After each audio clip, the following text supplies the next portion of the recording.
Welcome back, War Room fans.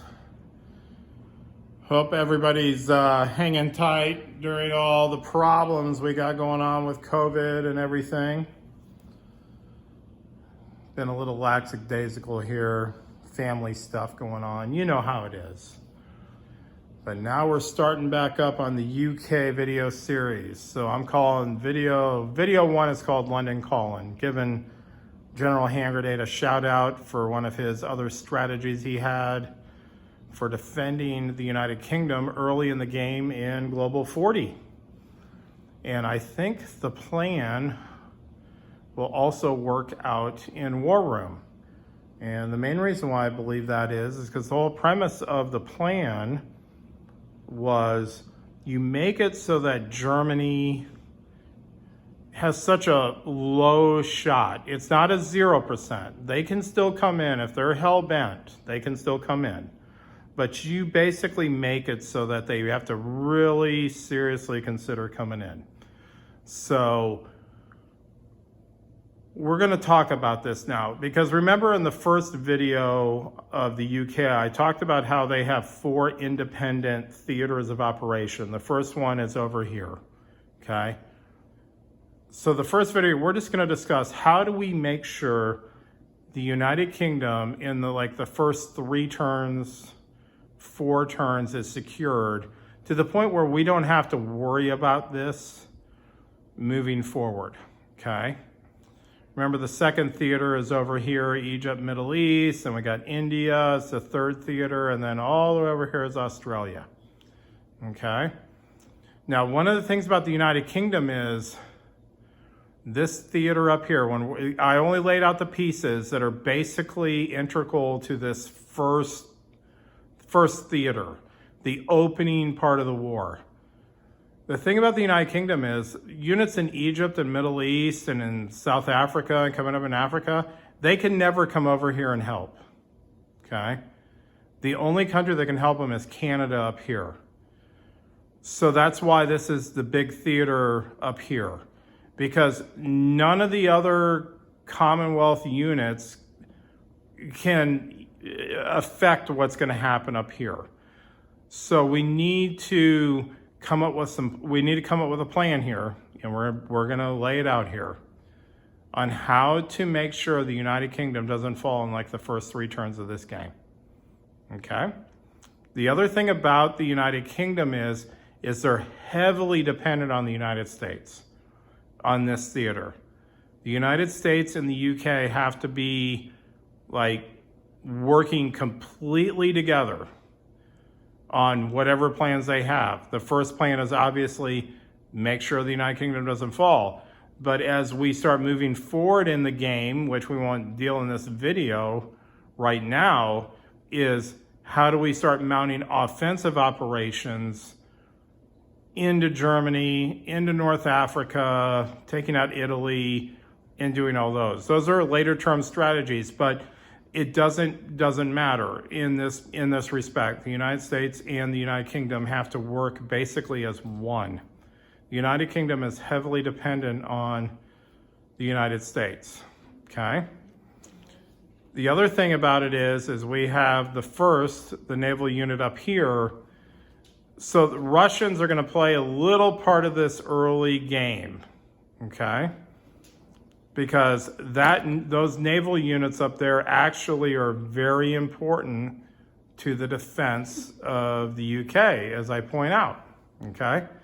So before we get into the German attack, if Germany's going to actually come in on the first turn, we're going to go through those scenarios because they have 3 scenarios. Well, actually they have 4. They have 4 plans they can do to really mess up the UK in the opening 2 turns. But let's just talk about, before I zoom in basically on the UK, let's talk about the other allied units, okay?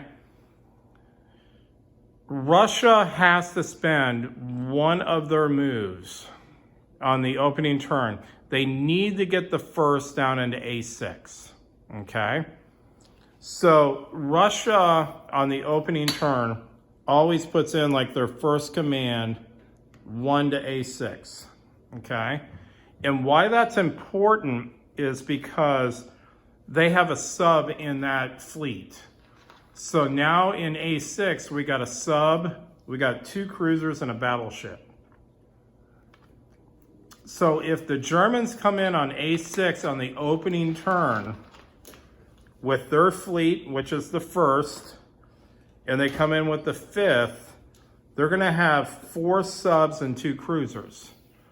Now, the thing though is because we brought in the Russians, we now have a sub, 2 cruisers, and a battleship. So the British have force advantage on them, which means the Germans don't get blacks and whites on a naval surface combat.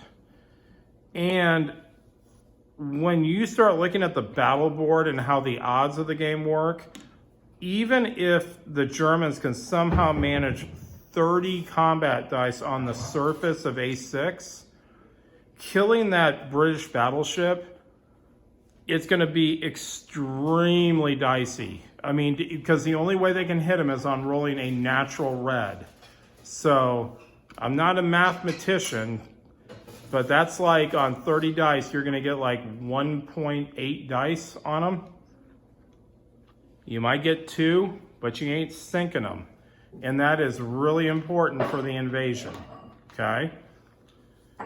So the Russians have to come down here, okay? Now, if we look at the Americans, if we kind of scan on over here, notice the 1st, okay? There's 2 ways to do this for America, but if we're playing the conservative, we're only concerned about United Kingdom, because the United States does actually have 2 paths. The first path is they can bring their land units down here into A12, but they need the 1st to cover them because of the 3rd. We're not sure what the 3rd's going to do, okay? But that opens up the option that the Americans can go into A7 and land on turn 3 if necessary. But also they can come off here, depending on what's going on here, they can blow down to A16 and land on turn 3. So the Americans might be going, well, I want to get in here on A3. The British are like, we can come down here on turn 4. Latest turn 5. But we got to make sure this is secure. So if the U.S. player agrees with him that the defense of the UK is the most important thing, the 1st comes up to A2, okay? Now what that's doing is if the 1st is in A2, because remember they go 1, 2, they can come into A6 on turn 2 to prevent an invasion because they got a cruiser and a battleship. Or they could come down here if the invasion fleet happens to be in A7. And now over here on the American side, if we're going defensive UK first regardless, they bring the 51st up here, they bring the 27th up here. So now we've formed up, some nice units up here that are coming across on the Americans. And then the 11th comes across and the 12th comes across, okay? So the Americans, they're gonna have 4 more fighters and 2 more strats coming in to B1 at the end of turn 1. And then you have the 1st of the Americans, the naval, that can come into A6 or A7 to help cover if the invasion is on, okay? So let's just say that's how the Russians and the Americans did it on the opening turn, okay?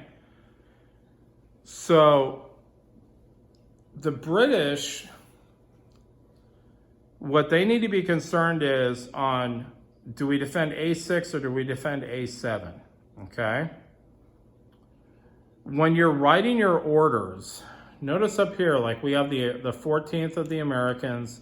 The land units are always going to stay here, so we're not even concerned about these guys. but we have three fighters and a bomber on the 11th and a fighter and a bomber on the 14th, okay? So the question is when you're writing your orders on the opening turn, like the Americans, do they send, because we're not sure where the Germans are gonna go, okay? The strongest area they can go for the invasion is A6, okay? And what I mean by that is these 4 units of the Germans, okay, if they're gonna do an A6 turn 1, they can get the 55th, the 38th, the 48th, and the 72nd all into here. They can basically form up a, what is that, like an 18 stack out here for amphibious invasion, okay, if they can get it off on the second turn. They can send out the 11th, the 12th, and the 13th, which is three bombers and 6 fighters out here, okay? They can send in the 5th, which is 3 subs. They can send in the 1st, which is 2 cruisers and a sub. So they have 4 subs, 2 cruisers, 6 fighters, and 3 bombers in that region, okay? If they decide to go all in on A6, that's kind of Germany's first possible attack plan. Just send the entire wave in there, okay? Now, from the British perspective, that's obviously the most dangerous, because if they do get lucky on the dice, they're going to have a huge amount of guys coming off. And it's going to be very difficult to defend Britain once all 4 of these land stacks basically crash into here. So when we're writing our orders, if that's our major concern, because remember guys, we're always playing a guessing game here on this writing of orders. We're not sure where they're actually going, okay? So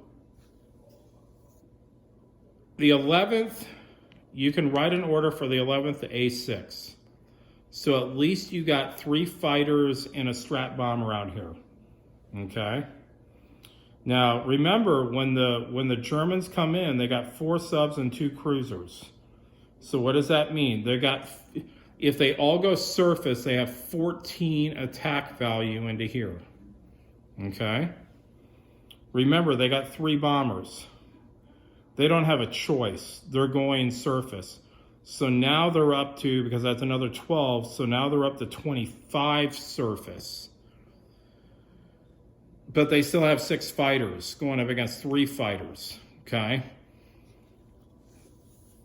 The thing is, the 14th of the Americans maybe should hedge the bet a little bit, and they come out here to defend A7, just in case the Germans do attack plan 2, which is they can send the 55th to A3, A7, the 72nd to A15 to A7, the 5th and the 3rd into 7.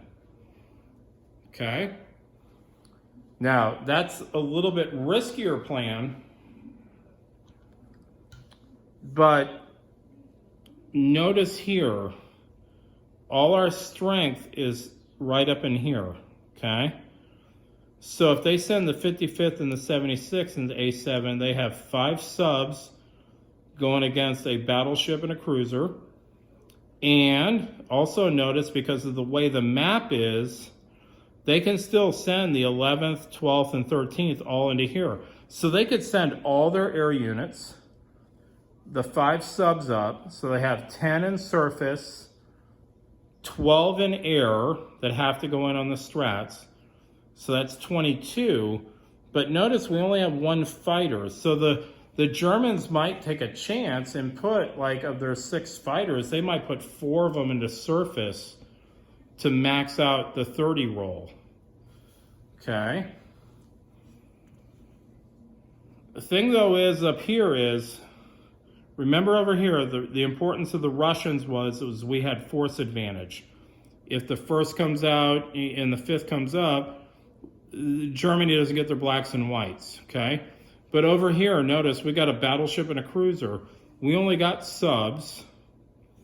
So once again, the Allies will have force advantage where the Germans, once again, don't get their blacks or whites.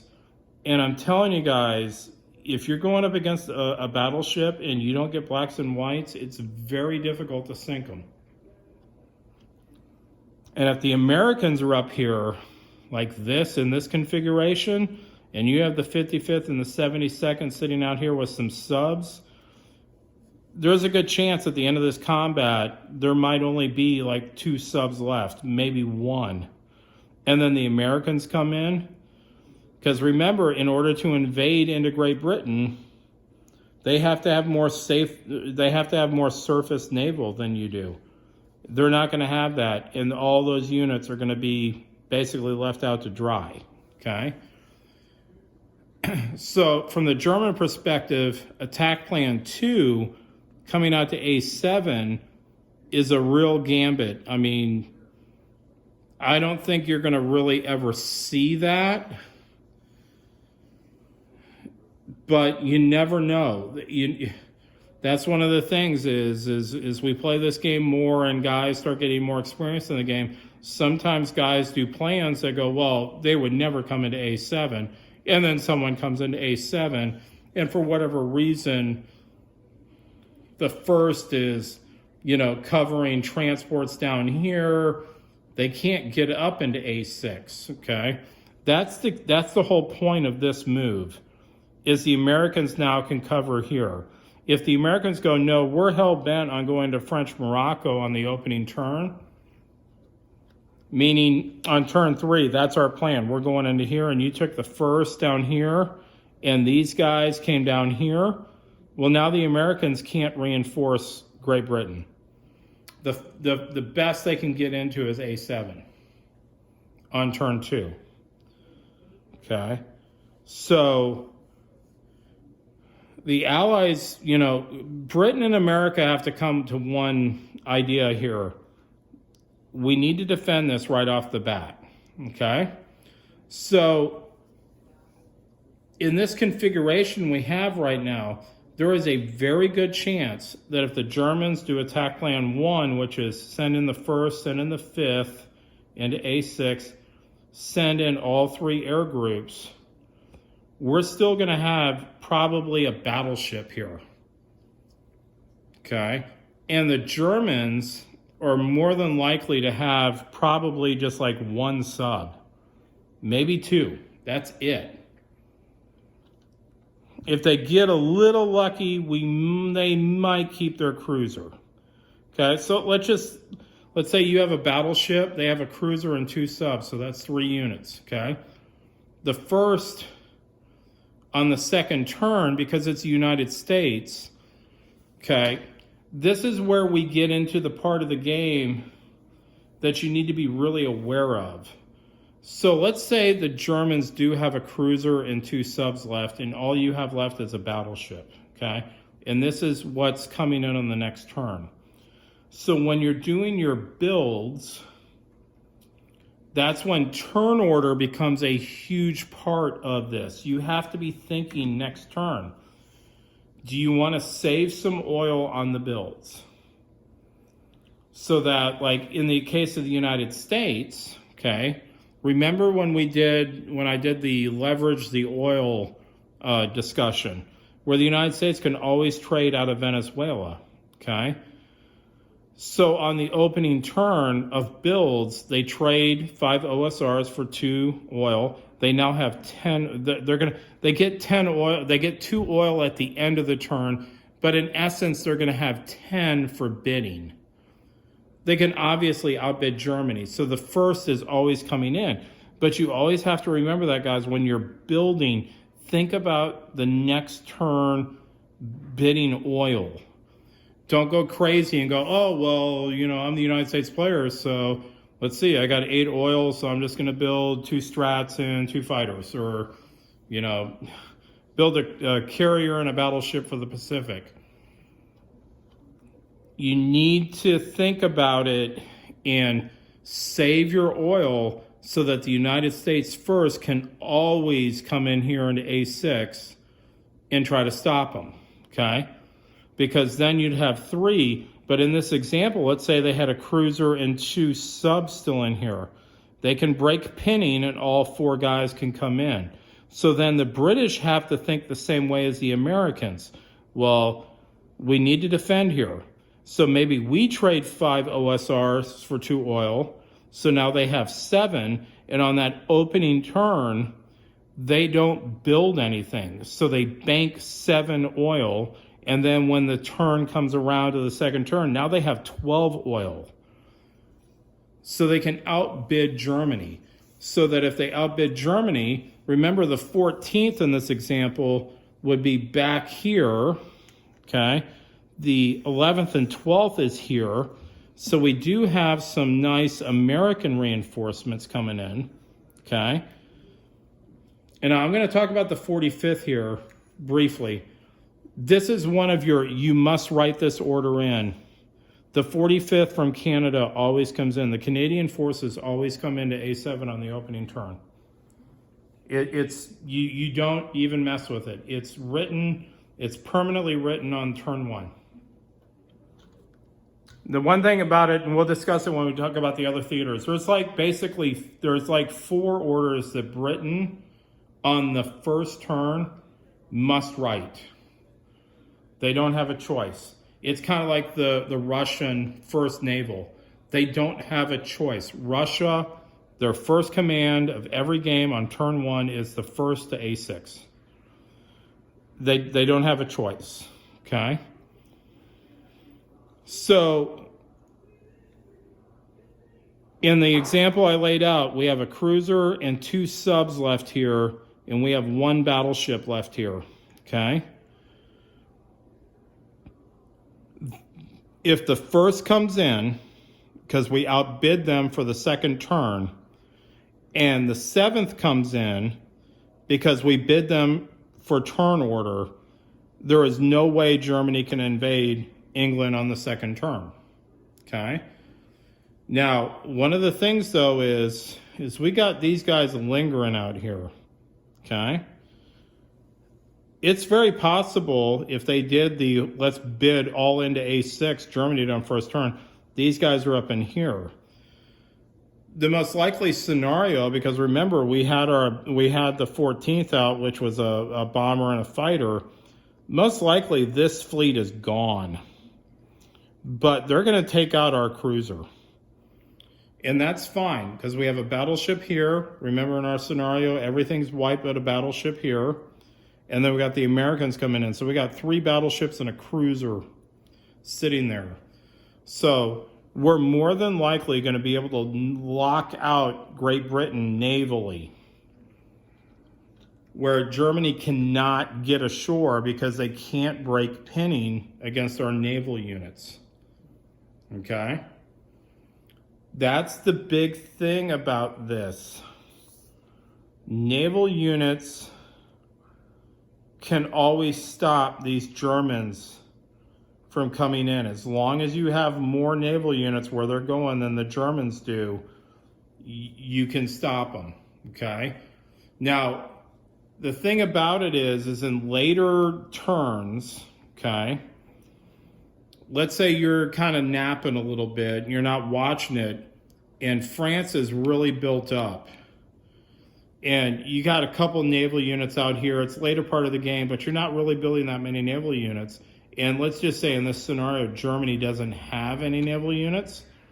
But if you got nothing in A7, the French or the Norwegians can jump into A7. And once again, we play the game of the turn order. We play the game of the oil. Whereas if they jump out here and Germany on that turn doesn't use any of their oil for production, then they get their production at the beginning of the turn. They can come into a scenario where Germany all of a sudden has like 18 oil, 15 oil, and they can invade automatically before anybody can react to them, okay? So this idea that air power can like punch your way through to get an invasion through is not true. it's all about air, it's all about naval units.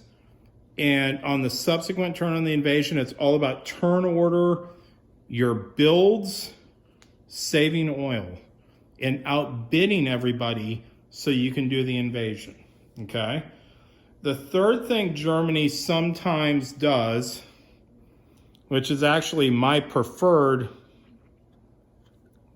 German attack, which is we send in the 11th, the 12th, and the 13th into Great Britain, okay? Now, I prefer this attack because this, from the Axis perspective, this is a very dicey thing.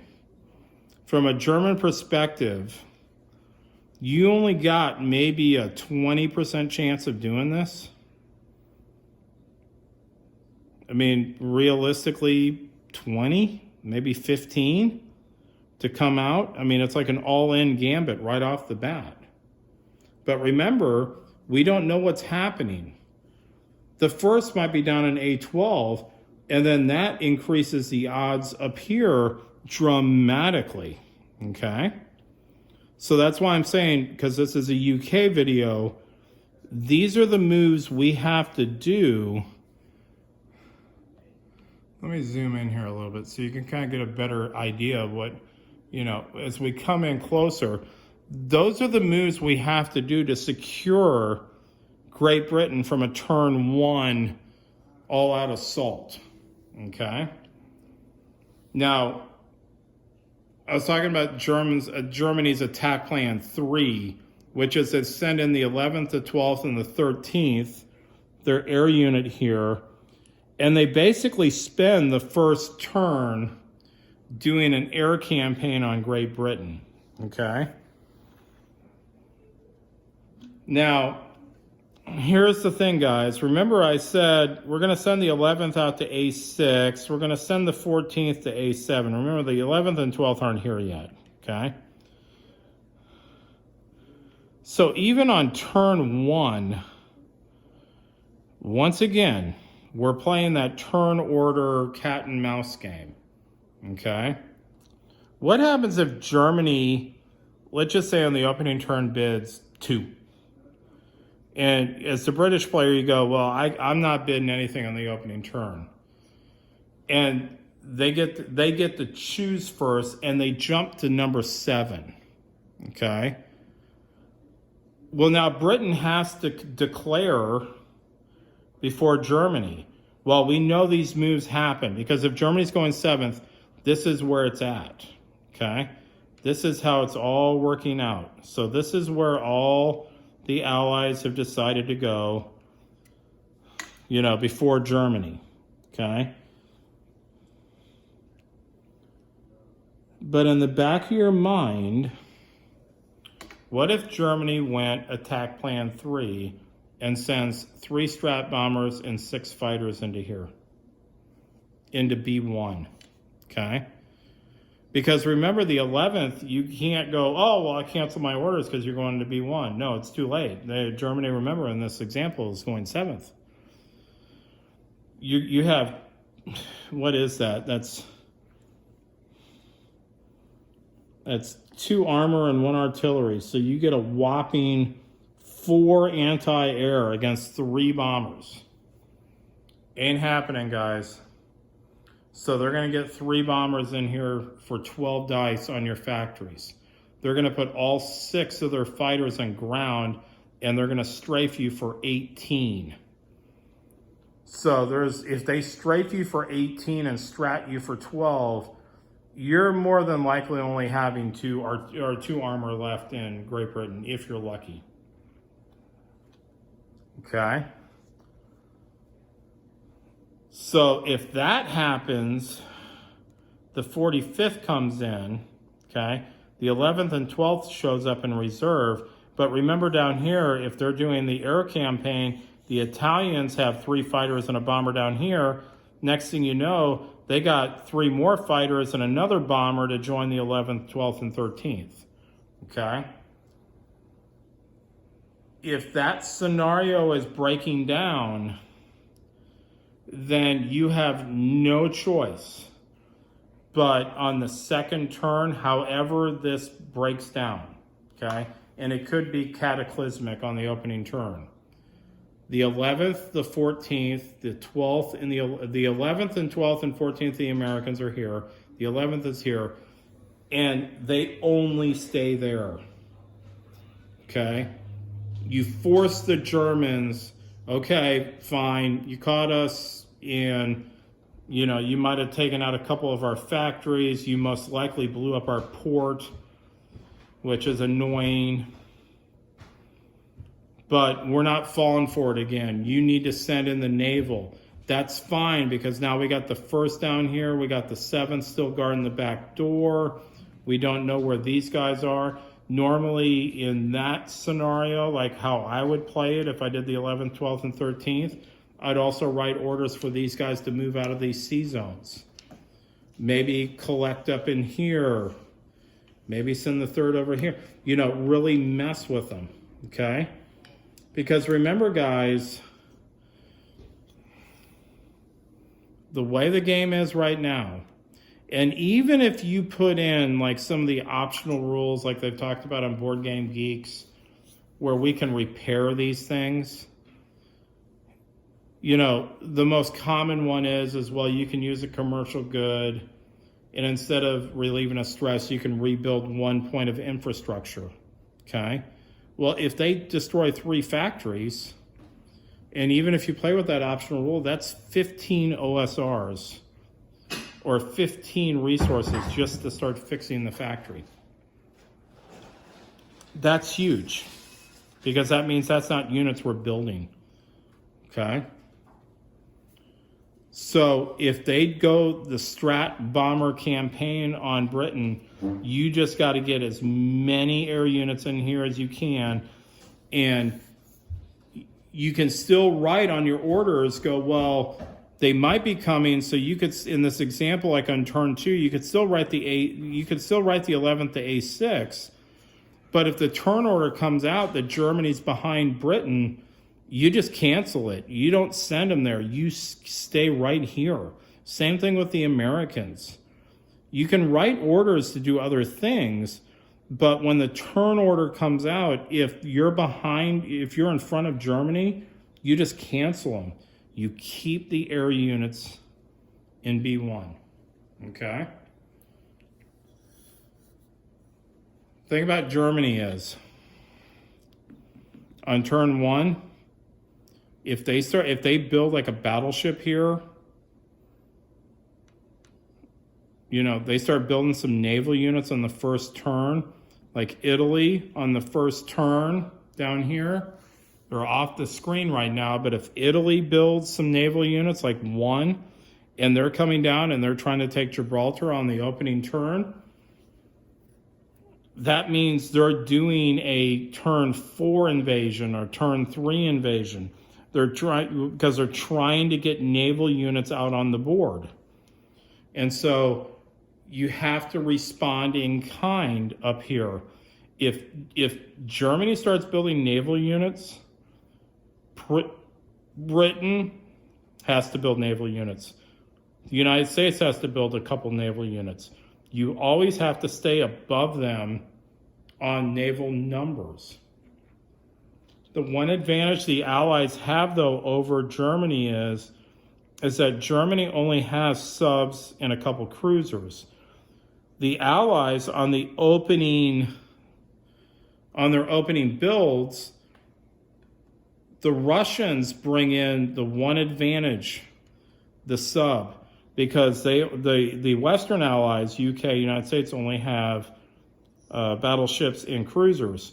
So if we engage our navies without the Russians, it's an even battle. Everybody gets blacks and whites.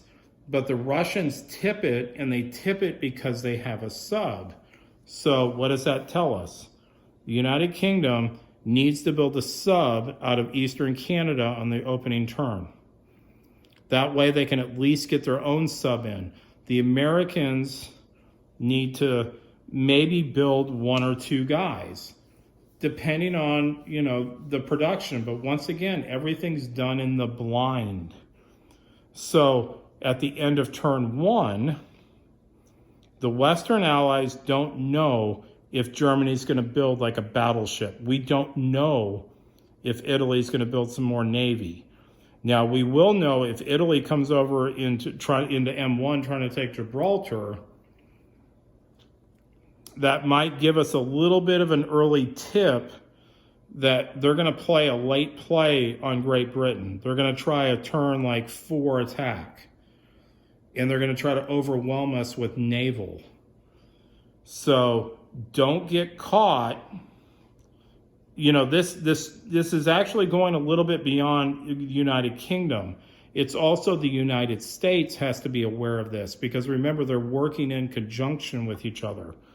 So the British and the Americans don't have enough naval. If the Germans can keep their ships intact for like 2 turns, at the end of turn 2, they drop a battleship here. The Italians have taken Gibraltar and have their fleet in M1. Well, all of a sudden, you know, you got Britain and America have to deal with a very large naval invasion fleet, which could cause some problems, okay? So, you know, when we start talking later turns, like turn 2 or turn 3, let me zoom it out. Remember, we had the 51st here. On turn 2, they can come into A7, okay? So on turn 3, they can land, okay? But that's a big, you know, even with all these guys over here, okay? And they do the naval, you know, they do the naval build. We got 3, 6, 9, 11. We got 16 units here. And Germany's got 6. They got 12. We got 6. They got 18. And they got 4. So they got 22. So they still outnumber us in land units, okay, for that turn 3, turn 4 invasion. Okay. I think at the end of the day, though, guys, if we just do the standard, it's almost like Global 40. Remember, guys, when we always talk about Global 40 with Britain? On your opening turn, it was what? Drop 8 infantry. Or no, it was drop 10 infantry or 8 infantry in a plane. It's kind of the same thing here. You have to send the first in. You have to send the Americans to A2. You have to send everything right at Great Britain off the bat. And don't even play around with Germany and the Italians over here. Just send everything in. Because if you send in everything that you possibly can of your initial builds, Germany is not taking Great Britain, okay? And if they do take Great Britain, it will come at an extreme cost. Like the vast majority, they might only take it with like 1 guy or 2 guys. They will lose the majority of their air force. Their entire Navy will most likely be sunk at that point. So it will come at a huge cost to them. Now, from a UK perspective, obviously that's devastating because you're going to take 8 stress. And even if you're liberated, you know, by the Americans on turn 3 or turn 4, that's a real setback, okay? From a stress standpoint on the stress wheel. But the Americans can bail you out early enough in the game, and Germany's lost way too much stuff. Plus, we haven't even talked about the Russians. You know, if they actually commit to this, okay? That's the other thing about it is let's look at it from the German perspective. If they go, we're going hellbent, A6, baby, we're going in here. It's 1, 2, 3, 4, 5, 6, 7, 8, 9. See, they have 10 units within striking range. So who are they going to leave out? Because they want to send in, obviously, their air. So 1, 2, 3. They want to send in their Navy. 1, 2, 3. That's, or 1, 2, 3 for the air. 4, 5. That can get there. 6, 7, 8, 9. So everything you see here is all 9 commands to bum rush A6. The 3rd hasn't even moved. The rest of the entire German army hasn't moved. Okay? So that's a all in into A6. But if we do this in response, and anybody who watches this video and you play Germany, you're going to go, well, I think he laid it out pretty succinctly that I'm never going to spend all 9 of my initial commands to go into here. Okay? So that's how we defend Great Britain on the opening turns. Game plan 4 for Germany, the last game plan they have is they maybe build a little navy, but they don't even mess with you here. They start sending these air units over to Russia, and they just start building a wall. Well, obviously, we're happy with that because it gives Great Britain a reprieve, knowing, okay, Germany has elected to kill Russia first and come at us later. So we're throwing Russia behind us on the proverbial, you know, who's the lion going to kill first? Well, the guy who runs slowest. Well, Russia in this example is the guy running the slowest. So that's great from a Great Britain perspective because now we're going to have like 5-6 turns to build up, formulate plans with the Americans coming over and punish them for basically going all in on Russia. Okay? So I think I laid it out, guys, for you. And that's how I'm going to end the first video on UK.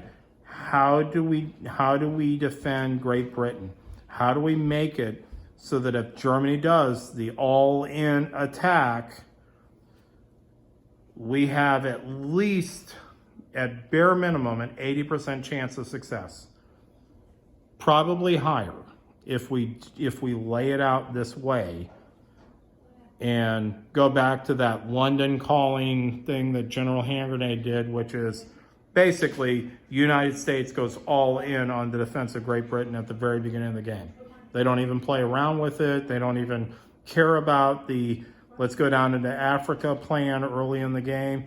They go, nope, this is the #1 concern. Let's defend Great Britain and make it so that Germany has very little chance of knocking them out early in the game, okay? So when we come back on the next video, we'll start discussing what to do over here, okay? Little teaser. Egypt, Middle East, and then the other video I'm gonna do is the India thing, is these territories out here, America cannot help them. Britain is totally on its own. The UK, Commonwealth, this is all on them because there's no one coming in to help them, okay? And so we're going to start talking about how to do that. But I laid it out here. Give me some feedback. What do you guys think? Is there any other moves I missed, or maybe something I missed from the German side? Well, Germany can do this and totally blow this thing up. But give me some feedback, guys. And everybody stay safe out there. Talk to you later. Bye.